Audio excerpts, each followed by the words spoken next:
Straight ahead on Falcon Weekly, as protests continue in Ferguson, hear how President Obama is calling for unity between police and the public. And the holiday shopping season is in full swing. We'll show you some free apps that can help you save some big bucks. Plus, a college course on twerking, Beyonce, and Rihanna. Find out which university is offering a pop culture class and meet the professor behind it. Falcon Weekly starts now.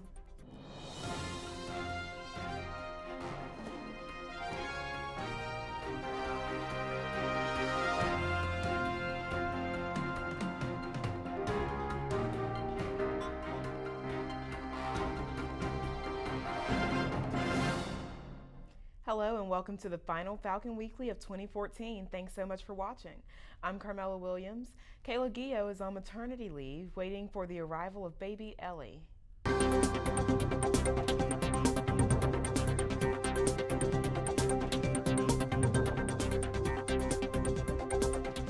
In national headlines, President Obama is working to encourage a better relationship between police and civilians as protests in Ferguson and across the country continue into their second week.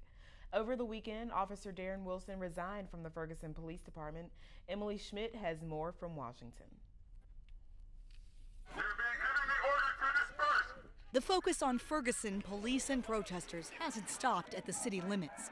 All across the country, from Seattle to New York, you can see the response to a St. Louis County grand jury's decision not to indict a white police officer for shooting an unarmed black teenager. No justice, no peace. And in Washington, D.C., where protesters stopped traffic for a short time during Monday's rush hour, President Obama is examining the relationship between police and the communities they serve. There's no doubt that the issues that are raised in Ferguson are continue to be at the top of the agenda. President Obama's series of meetings included cabinet members, civil rights leaders, and law enforcers. Most of the meetings were closed to cameras, but the White House said the president outlined plans for an executive order to track weapons and gear the federal government sends to police departments nationwide. These programs actually serve a very useful purpose. What is needed, however, is much greater consistency in oversight of these programs, primarily in how these programs are structured. The president is also calling for $263 million to provide police departments with body cameras which could record confrontations, such as the one between Officer Darren Wilson and Michael Brown in Ferguson. The White House was asked if President Obama plans to visit Ferguson. The answer, he is open to travel, but has no specific plans to do so. In Washington, I'm Emily Schmidt. Students at UM plan to chalk our campus as a form of peaceful protest in response to the events in Ferguson. Chalking is scheduled to begin in front of the Becoming statue Monday at 7 p.m. Meanwhile, the NFL has announced it will not discipline 5 St. Louis Rams players after protesting for Ferguson before Sunday's game. The players held their arms in a hands-up, don't shoot gesture as they entered the field. The St. Louis Police Officers Association said it was profoundly disappointed with the football players and called for an apology. In other news, the FBI is warning U.S. military members they could be targeted by ISIS. A law enforcement source tells CNN that officials issued a bulletin Sunday saying the Islamic State is looking for like-minded individuals to target service members in the United States. The bulletin also asked military members to review their online social media presence for any information that might attract attention of violent extremists, and advises to use caution when posting anything online. A Republican staffer who made inflammatory comments about the President Obama's daughter has resigned after some major backlash. Elizabeth Lawton was the communications director for Tennessee Representative Stephen Fincher. She took to Facebook last week to criticize the first daughter's attire and demeanor at the president's pardoning of a turkey on Thanksgiving. Try showing a little class, Lawton urged, before attacking the president and first lady for not being good role models. Lawton deleted the status after criticism from both Republicans and Democrats and issued an apology on Facebook. Good news for drivers, oil prices are at their lowest in 5 years, and that means cheaper prices at the pump. Crude oil has dropped to around $64 a barrel, following OPEC's decision not to cut output. According to AAA, the average price for a gallon of regular gasoline is $2.77. That's nearly 50 cents lower than this time last year. Analysts say the national average could drop to $2.50 or lower. Monday, December 1st, is World AIDS Day. A red ribbon is hanging on the front of the White House to commemorate the day, which is dedicated to raising awareness for HIV and AIDS. According to the CDC, an estimated 35 million people are living with HIV or AIDS worldwide. Today, President Obama urged Americans to remember those who have lost their lives to AIDS and help those suffering from the disease. 2014 is shaping up to be the warmest year on record. The first 10 months of this year have been the hottest since record-keeping began more than 130 years ago. That's according to data from the National Oceanic and Atmospheric Administration. The combined global land and ocean temperature between January and October climbed more than 1 degree Fahrenheit above the 20th century average. This October was the hottest October ever recorded.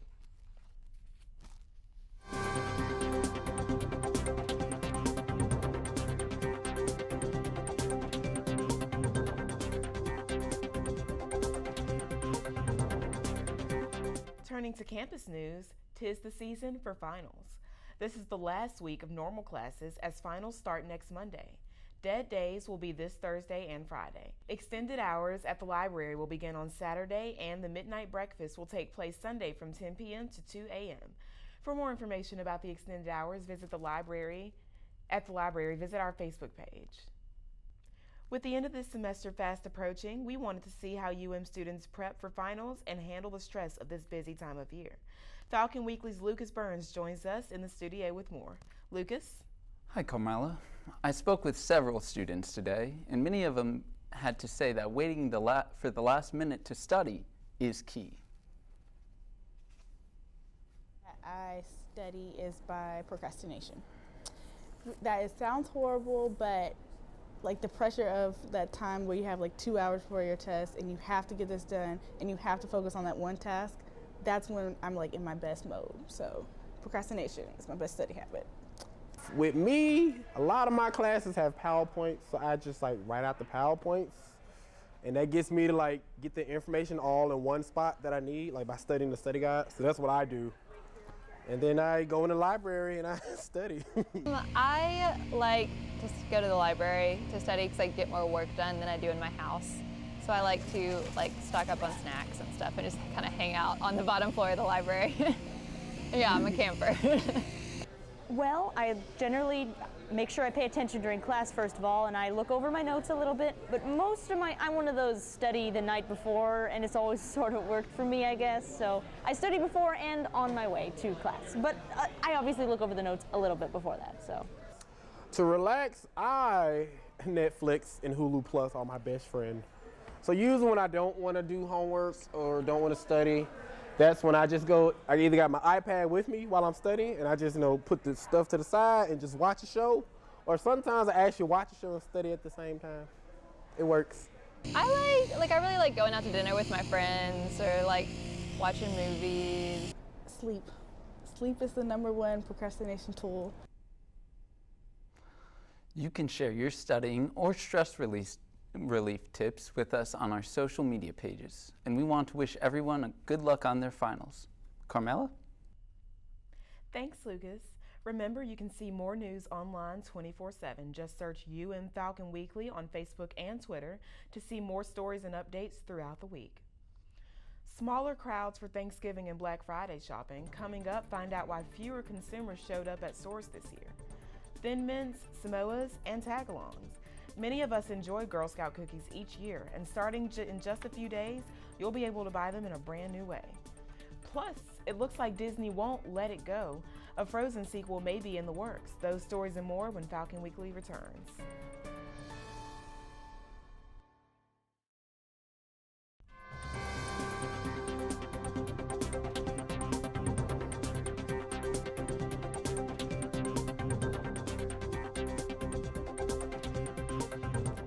In consumer headlines, the biggest shopping holiday of the year may be losing its appeal.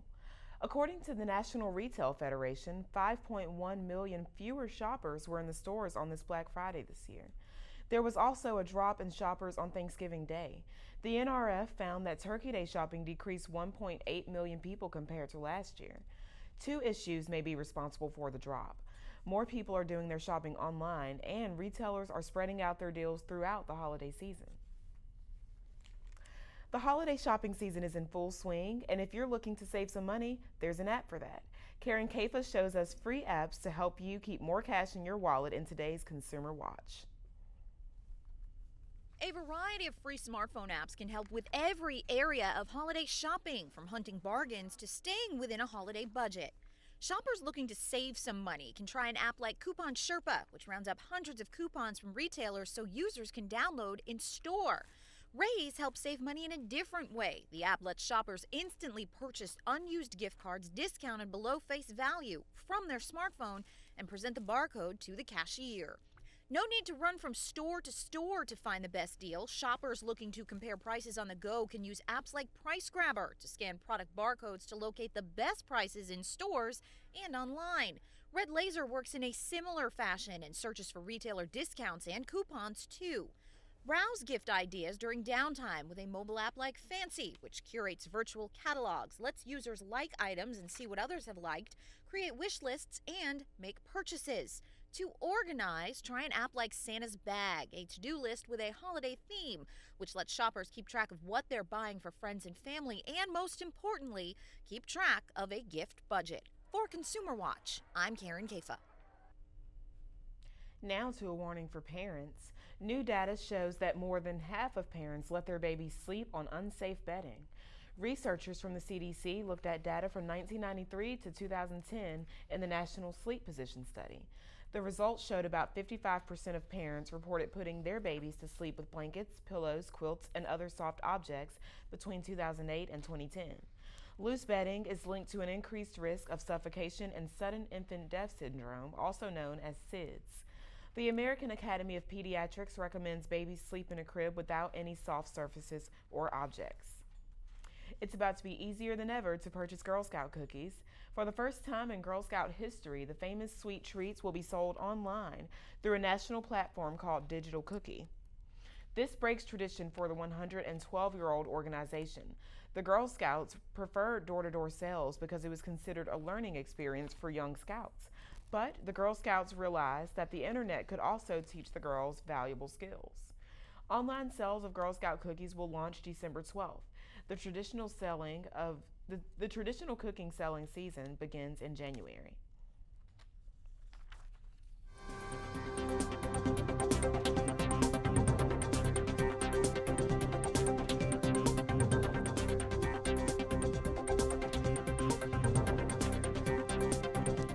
In today's health headlines, many of us piled our plates high with delicious food for Thanksgiving, and that turkey and all the trimmings adds up to a lot of calories.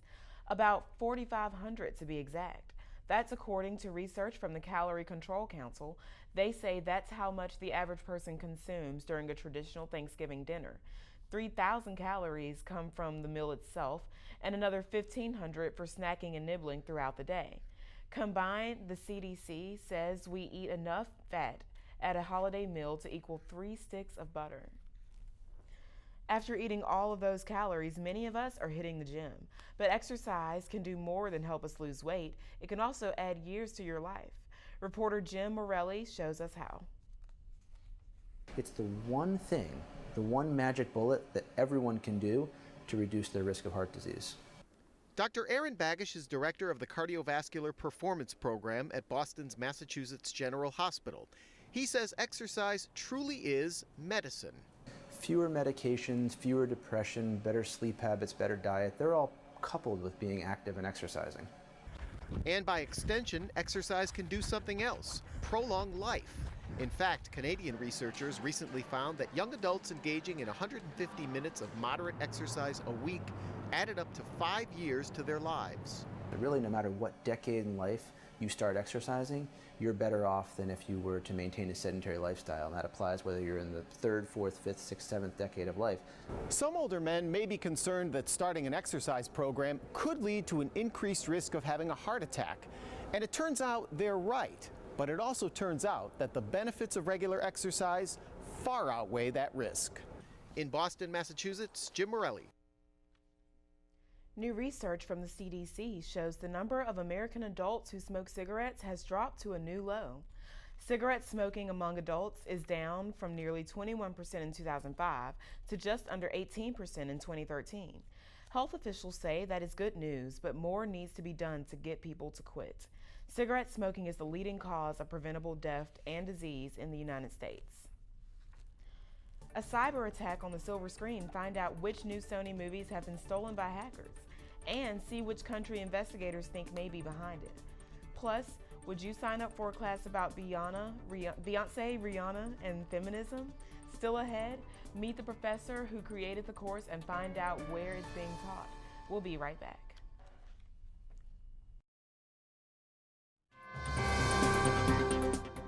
Sony Pictures is the latest victim of a recent rash of hack attacks across the nation. At least 5 Sony films have been illegally posted on illicit websites by cybercriminals, according to Variety. They include Brad Pitt's new movie Fury and the remake of the musical Annie. Sony reportedly suspects North Korea may have something to do with it.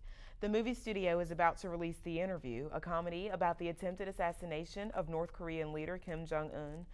North Korean officials are furious with the movie, calling it a war action and threatening punishment for those involved. The FBI is reportedly involved in the investigation. Could Elsa and Anna be hitting the big screen for a Frozen sequel? It's possible, according to Idina Menzel, who voiced the Ice Queen. The actress told Britain's The Telegraph a second film and a Frozen stage musical are all in the works. Frozen has turned out to be one of Disney's biggest moneymakers. It is the biggest animated film in history and the 5th top-grossing movie of all time. Katniss Everdeen dominated the box office again this weekend. The Hunger Games Mockingjay Part 1 held on to the top spot for the Thanksgiving holiday, bringing in almost $60 million. Penguins of Madagascar trailed way behind at number 2 with $25 million, and Disney's animated Big Hero 6 rounded out the top 3, bringing in another $18 million. Big Hero 6 is on track to make $200 million before the end of the year. Beyonce and Rihanna take center stage at the University of Texas, Austin. This spring, students will be able to take a unique course featuring the superstars. Amanda Brandeis has our story. Her syllabus is filled with issues reaching far beyond the classroom. Twerking apparently originated in West African ritual dance. One of the things that I learned a long time ago from my own teachers is that the most important thing is to teach students for life. Professor Omisheke Natasha Tinsley has now figured out a way to reach students on a whole nother level. The University of Texas needs a course about Beyonce. Oh my God, the class cannot be big enough. She's created the Beyonce Feminism and Rihanna Womanism class. And the course is getting people excited. The 85-student class size is already full with a wait list. I can officially graduate in December. I'm putting it off one more semester so that I can take the Beyonce Rihanna class. The language of their songs, the language that they use in the media, opens space for women to talk about issues that relate to their own lives. What movements did you recognize? They'll study theoretical readings paired with music videos of the female pop superstars. What do black women want? What hurts a black woman? How black women survive different kinds of violence? I hope in the future more students are able to take it, and I can't wait. I have not heard from Beyonce or Rihanna. I would, of course, welcome hearing from them at any time. She hopes the course will break down barriers, bringing feminism to the forefront of conversation and getting students excited about it. Let us know what you think about this new class on our Facebook page. Just search Falcon Weekly. Now over to Dion Thrift for a look at this week's sports.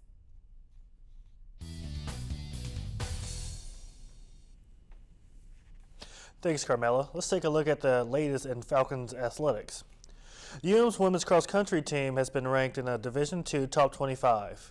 The Falcons will be participating in a national championship this Saturday in Louisville, Kentucky. Following the success that the women's cross country team is having this season, Coach Tommy Barksdale has been named the Southeast Region's Coach of the Year. This marks the second time that Barksdale has received the honor. The UM men's basketball team had a strong finish in their home opener last week. Senior Larry Slaughter recorded his 4th double-double in 6 games after an impressive 21 points and 23 rebounds. The Falcons played this past weekend against West Georgia. Senior Teran Brown finished the game with 31 points and 7 assists, but it wasn't enough. The Falcons lost 89-96. The Falcons will continue their homestand this Wednesday, December 3rd, in a rematch against Tuskegee. The slump continues for the women's basketball team after falling to West Alabama. The Falcons look to hit the court again on Saturday, December 6th. And that's a look at this week's sports. Thanks, Dion. Finally this week, New Orleans is shining a bit brighter this holiday season thanks to a new light show on a historic building. CNN's Jacqueline Kelly shows us what's so special about these lights.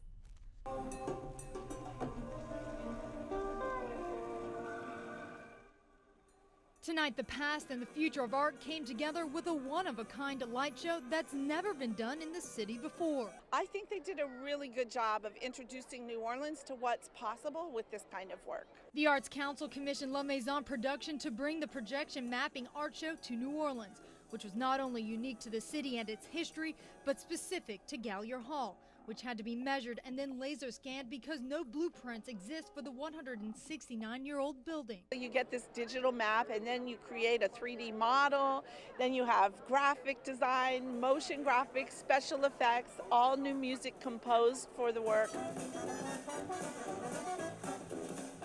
And it was a major hit for those that crowded Lafayette Square to catch the show. I've seen these kinds of shows in Paris before, on lights and projected on public buildings, but nothing this good. This is better than anything I've ever seen. The effort, the creativity, the history of New Orleans, the music, the graphics, it's phenomenal. And now the hope is to teach local artists the art and craft behind the technology so they can light up New Orleans too. That's all the time we have for this week's show. Thank you so much for joining us this semester. Falcon Weekly will return in the spring. For more news, be sure to check out the Falcon News Network blog. The web address is on your screen. Good luck on your finals and have a safe and happy holiday season.